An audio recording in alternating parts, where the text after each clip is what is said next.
আমি এই জায়গায় দাঁড়িয়ে আছি। আমি আগে আমার পরিচয়টা দিয়ে নেই। আমার গ্রামের বাড়ি শেরপুর। আমি জেলা শেরপুর, গ্রাম দুবছর। আমি থাকি ঢাকা। আমার নাম মোহাম্মদ রমজান আলী। আমি ঢাকা মেকানিক্স কাজ করি। আমার বাসা সেক্টর 14, রুট নম্বর 21, প্লট নম্বর 15। আমি একটি বাসে ভাড়া থাকি। আমি 6 মাস যাবৎ থাকি। 6 মাসের মধ্যে এই মেয়েটির নাম হচ্ছে সীমা। এই মেয়েটি আমার সাথে প্রতারণা করেছে। ফ্যামিলির মাধ্যমে আমার সাথে বিবাহ ঠিক করার পরে আমার সাথে মেয়েটির সাথে ঘোরাফেরা হয়, অনেক জায়গায় যাওয়া হয়। মেয়েটি আমাকে নিজেই ঘুরতে নিয়ে যায়। আমি মেয়েকে কখনো বলি না যে চলো আজকে ঘুরতে যাবো। মেয়েটি নিজের ইচ্ছে আমাকে ঘোরাফেরা করায়। যেহেতু বিবাহ ঠিক হয়ে আছে, আমিও রাজি, মেয়েও রাজি। যেহেতু মেয়েটি বিবাহ ঠিক করার পরে কিছুদিন পর আমাকে বলে যে আমার বাবার একটা মামলা আছে, মামলাটা ডিসমিস হবে কিছুদিনের মধ্যে। মামলাটা ডিসমিস হওয়ার পরে আপনার সাথে বিবাহ হবে। তারপরে বিবাহের নামে বিবাহ যেহেতু হবে, তা আমার কাছে কিছুদিনের মধ্যে টাকা ধার চায়। সেই টাকা ধার চায় কিছুদিন। আমি জানতে চাইলাম, আমাকে বলে যে আমার আব্বার যে হত্যা মামলাটা ডিসমিস করার জন্য টাকা লাগবে। যে আমাদের বাড়িঘর তো লুটপাট করা হয়েছিল, তো আমাদের কিছু নাই আপাতত টাকা পয়সা, তো আমাদের কিছু টাকা পয়সাতে হেল্প করেন। তা আমি বিশ্বাস করে সে টাকাগুলো দেই, 1,70,000 টাকা দেই। আমি বিশ্বাস করে এখানে কোনো সাক্ষী নাই, কোনো প্রমাণ নাই, কোনো ডকুমেন্টস নাই। আমি নিজের ফ্যামিলি মনে করে আমার যত বিবাহ ঠিক, আমি সেই বিশ্বাস করে এই টাকাগুলো আমি সীমার হাতে উঠিয়ে দিই। তারপরে তার ফ্যামিলির কাছে উঠাই দেয়। তারপরে কিছুদিন না যেতেই বলে যে বিয়ে তো আর বেশি দিন নেই, হয়ে যাবে।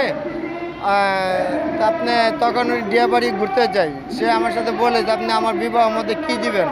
তখন আমার বিবাহের মধ্যে আমার যে কিছু স্বর্ণালঙ্কার কেনা আছে সে কথা আমি তার সাথে শেয়ার করার পরে সে একদিন পর আমার বাসায় আসে দুপুরবেলা। তখন আমি ভাত খাচ্ছিলাম। বলে যে সে জিনিসগুলো আমি একটু দেখতে পারি।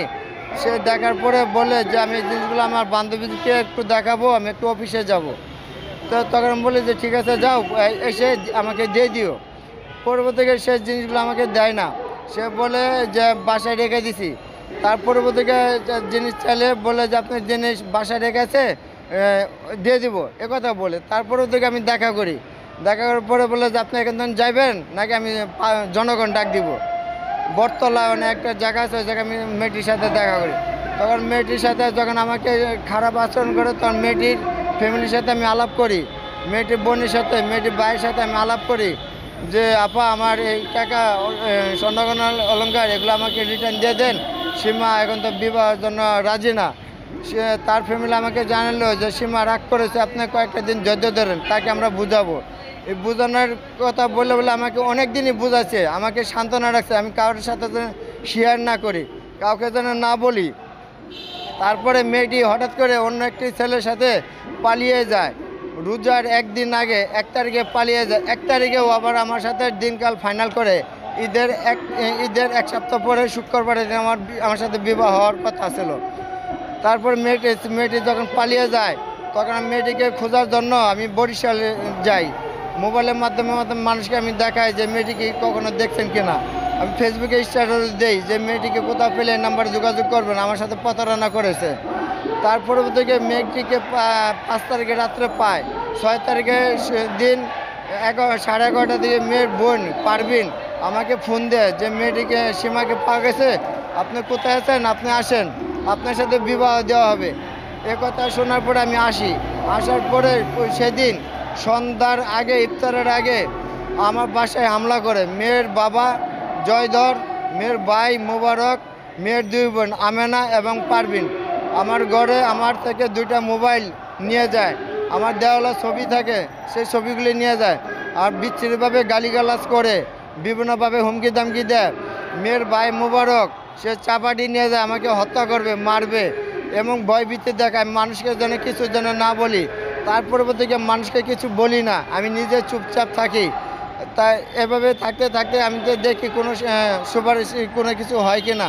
তার পরবর্তীতে মেয়ের ভাই জুবাহেদ গত 3 তারিখে আমার ঘরে সে হামলা করে তার কৃষক গ্যাং নিয়ে। অস্ত্রপাতি নিয়ে আমার ঘরে হামলা করে। আমি 999-এ ফোন করে পুলিশ নিয়ে আমি সাহায্য নিয়ে তারপর আমি রক্ষা পাই। এখন আমি দাফনের কাপড় পরে, যেহেতু আমি হুমকির মুখে আমাকে যেখানে পাবে আমাকে মেরে ফেলবে, এখন আমি দাফনের কাপড় পরে এখন আমি মরার জন্য প্রস্তুত হয়ে আছি, যে হয় মরবো হয় বাঁচবো। এখন আমি ঢাকা প্রেস ক্লাবের সামনে অবস্থান নিচ্ছি। ডক্টর এনুস স্যারের কাছে আমি একটাই চাওয়া, আমার বিচারটা যেন সঠিক পাই।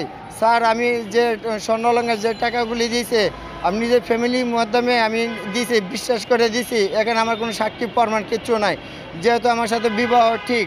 আপনি ওই এলাকায় সবাই মানুষজন জানে যে ওই মেয়েটির সাথে আমার বিবাহ ঠিক।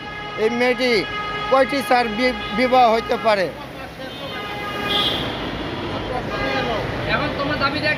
এখন আমার দাবি দেওয়া হলো ডক্টর এনুস স্যারের কাছে, স্যার আমি এখন হুমকি মুখে আছি, আমাকে যেখানে পাবে সেখানে মেরে ফেলবে। এখন আমি একটা সঠিক বিচার চাচ্ছি, সেই সঠিক বিচারের দাবি নিয়ে আমি এই জায়গায় আমি অবস্থান নিচ্ছি। এখন বিচার না পাওয়া পর্যন্ত আমি এই জায়গায় থেকে অবস্থান ত্যাগ করব না। আমি উত্তরা 14 নম্বর সেক্টর। একই বাসায় থাকি। জি জি, 6-7 মাস চলে। জি, মেয়েটির ভাই জুবাইদ। জি, আপন ভাই। জি, আমার ভয়েস রেকর্ড আছে। তার জি পারে, মেয়েটির ভাই আমাকে মেরে ফেলবে, আমার ঘরে আক্রমণ করা হয়েছে গত 3 তারিখে। এখন চাচ্ছে আমি তার বোনকে যে টাকা স্বর্ণলঙ্কার দিচ্ছি এগুলো যেন না চাই, এবং তার বোনকে অন্য জায়গায় বিয়ে দিচ্ছে। এখন এগুলো আমি কোথাও যেন প্রকাশ যেন না করি, তার জন্য আমাকে মেরে ফেলবে।